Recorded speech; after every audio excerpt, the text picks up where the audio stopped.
Resistance of a system of registers. तो बच्चों इसके जो रजिस्टर्स है वो किस सिस्टम से लगाया जाए, या सीरीज में लगाया जाए या फिर पैरेलल में लगाया जाए। तो रजिस्टर क्या होता है? रजिस्टर मतलब इलेक्ट्रिक अप्लायंस जो भी हम घर में यूज करते हैं।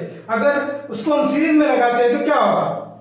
देखो भाई, अगर हम इसको सीरीज में लगाएंगे, या एक ही कंडक्टर है, बराबर है, मतलब एक वायर है, यहाँ पे एक बल्ब लगा है, यहाँ पे एक बल्ब लगा है, यहाँ पे एक बल्ब लगा है, यहाँ पर एक बल्ब है, ऐसे हम सपोज एक ही वायर पे बहुत सारे बल्ब लगाते गए, तो फिर एक करंट की वैल्यूज क्या होगी, वोल्टेज कितना होगा, या फिर रेजिस्टेंस कितना होगा, ये सब हमें पता होना चाहिए।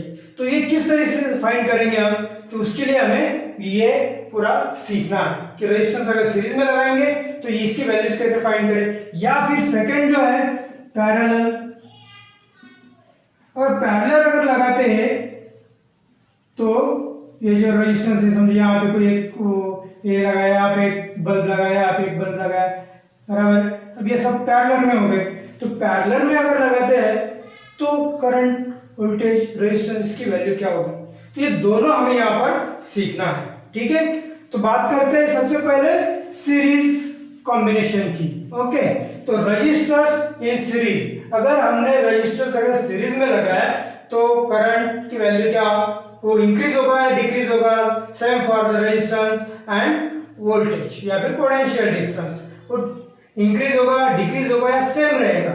ये तीनों चीजें, तो इसके बारे में आज यहाँ पढ़ेंगे, ठीक है। सबसे पहले देखते हैं सीरीज। तो चलो यहाँ पे हमने क्या किया कि तीन अलग अलग वैल्यूज, जिसके अलग अलग वैल्यूज ऐसे रजिस्टर्स ली, R1, R2, R3, और हमें पता है कि वोल्ट मीटर उसके अक्रॉस लगाया जाता है। तो ये वोल्ट मीटर क्या काउंट करता है? वोल्टेज या पोटेंशियल डिफरेंस काउंट करेगा, ठीक है। तो R1 के अक्रॉस लगाया V1, R2 के V2 एंड R3 के अक्रॉस लगाया V3, ठीक है। और ये एमीटर लगाते हैं सीरीज में, जो कि हमें पता है सीरीज में लगाते हैं, और वो काउंट करेगा करंट। ये है बैटरी और ये है की, ठीक है। तो यहाँ पे अगर क्वेश्चन आता है कि रेजिस्टेंस अगर सीरीज में लगाते हैं तो रेजिस्टेंस की वैल्यू क्या होगी? ओके, तो as shown in the figure, join 3 resistors R1, R2, R3 between the point X and Y.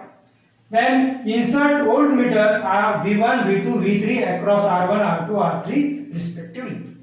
Let I be the current flowing through the circuit. What will happen? It is observed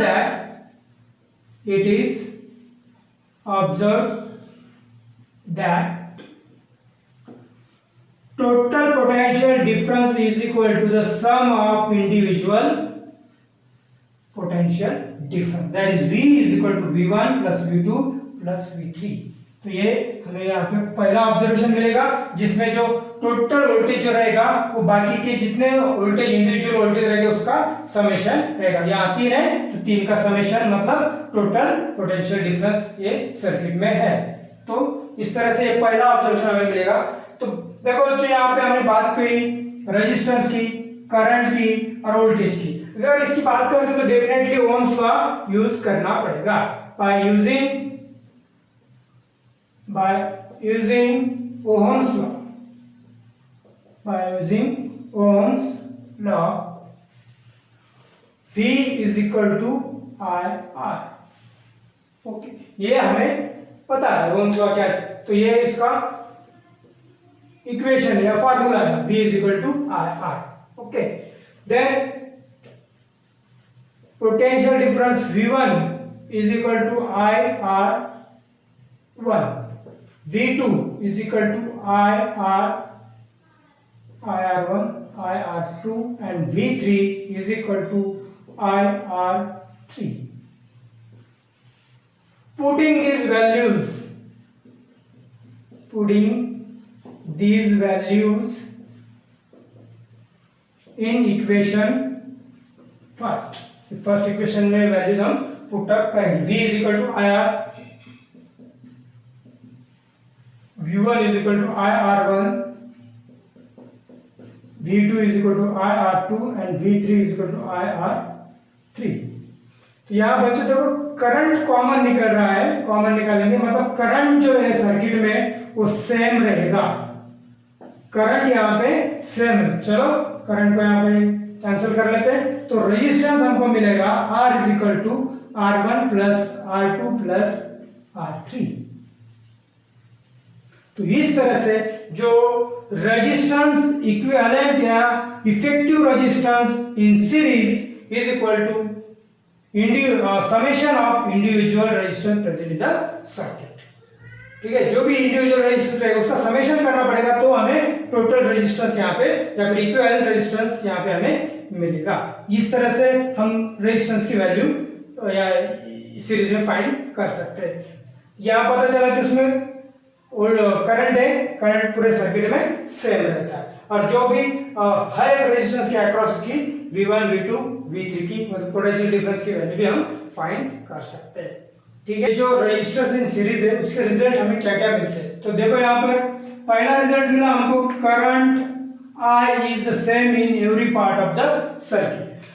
ये जो resistance अगर हम circuit ये जो resistance अगर series में लगाते हैं तो आप ये जो एमीटर है ये कहीं पे भी रखेंगे, यहाँ रखो, यहाँ रखो या फिर यहाँ पर रखो, एक कौन से भी अगर जगह पे रखेंगे जैसे सर्किट में कोई भी जगह पे रखते हो तो हर जगह करंट सेम आएगा, मतलब करंट की वैल्यूज सीरीज कॉम्बिनेशन में सेम रहेगी।